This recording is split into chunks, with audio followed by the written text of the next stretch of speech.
नमस्कार, day to day news Bharat में मैं साक्षी चौहान आपका स्वागत करती हूं। चलिए बात कर लेते हैं मिडिल ईस्ट की। मध्य पूर्व में तनाव एक बार फिर खतरनाक मोड़ पर पहुंच गया है। ईरान और अमेरिका के बीच बढ़ती टकराव की स्थिति अब सिर्फ बयानबाजी तक सीमित नहीं रह गई है, बल्कि समुद्री रास्ते, तेल सप्लाई और वैश्विक सुरक्षा तक इसका असर पड़ रहा है।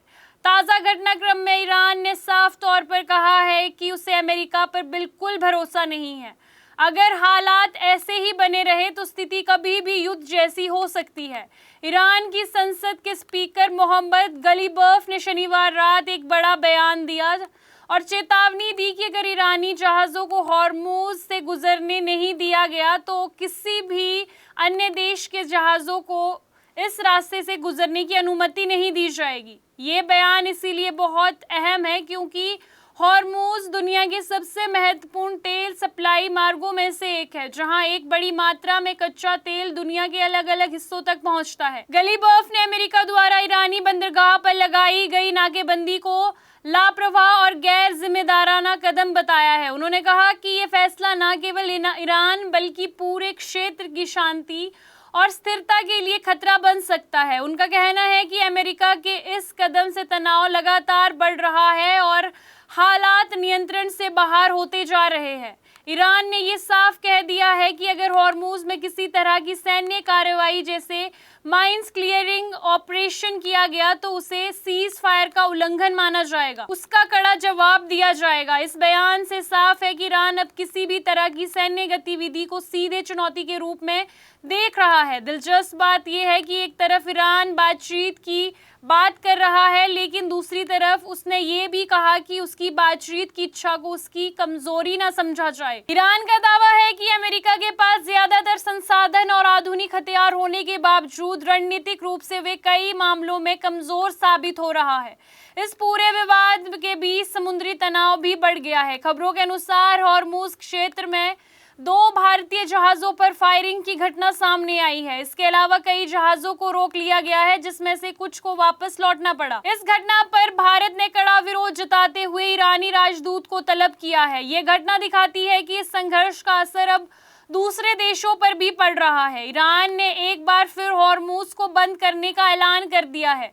ईरानी रेवोल्यूशन गार्ड की नौसेना ने कहा कि जब तक अमेरिका नाकेबंदी नहीं हटाता तब तक ये रास्ता बंद रहेगा। ये कदम वैश्विक तेल बाजार के लिए एक बड़ा झटका साबित हो सकता है, क्योंकि दुनिया का एक बड़ा तेल का हिस्सा इसी रास्ते से दूसरे देशों में जाता है। इसी बीच अमेरिका ने भी अपनी तरफ से कदम उठाए हैं। सप्लाई संकट को देखते हुए अमेरिका ने अपनी इमरजेंसी रिफाइंड से लगभग 2.6 करोड़ बैरल तेल जारी किया, ताकि बाजार में कमी को कुछ हद तक पूरा किया जा सके। हालांकि विशेषज्ञ मानते हैं कि अगर ये संकट लंबा चलता है तो इसका असर वैश्विक अर्थव्यवस्था पर जरूर पड़ेगा। अमेरिकी राष्ट्रपति डोनाल्ड ट्रंप ने भी साफ कह दिया है कि ईरान पर नाकेबंदी तब तक जारी रहेगी जब तक दोनों देशों के बीच कोई ठोस समझौता नहीं होता। उन्होंने कहा कि अमेरिका ईरान की ब्लैकमेलिंग के आगे नहीं झुकेगा। ट्रंप का ये बयान बताता है कि अमेरिका भी अपने रुख पर कायम है और पीछे हटने के मूड में नहीं है। दोनों देशों के बीच बातचीत की कोशिश भी जारी है। खबर है कि आने वाले दिनों में पाकिस्तान में अमेरिका और ईरान के बीच दूसरे दौर की बातचीत हो सकती है। हालांकि इसकी अभी तक कोई आधिकारिक पुष्टि नहीं हुई है। पाकिस्तान ने संभावित बातचीत को देखते हुए सुरक्षा व्यवस्था कड़ी कर दी है, जिससे साफ है कि ये बैठक काफी संवेदनशील हो सकती है।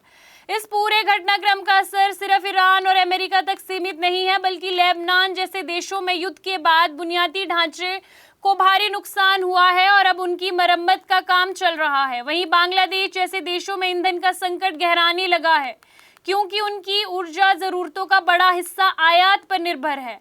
मध्य पूर्व में अन्य घटनाएं भी हालात को और जटिल बना रही है। हिजबुल्लाह ने इजराइल के साथ किसी भी एक तरफा सीज फायर को खारिज कर दिया है। वहीं यमन के हित्तू विद्रोहियों ने एक अहम समुद्री रास्ते को बंद करने की धमकी दी है।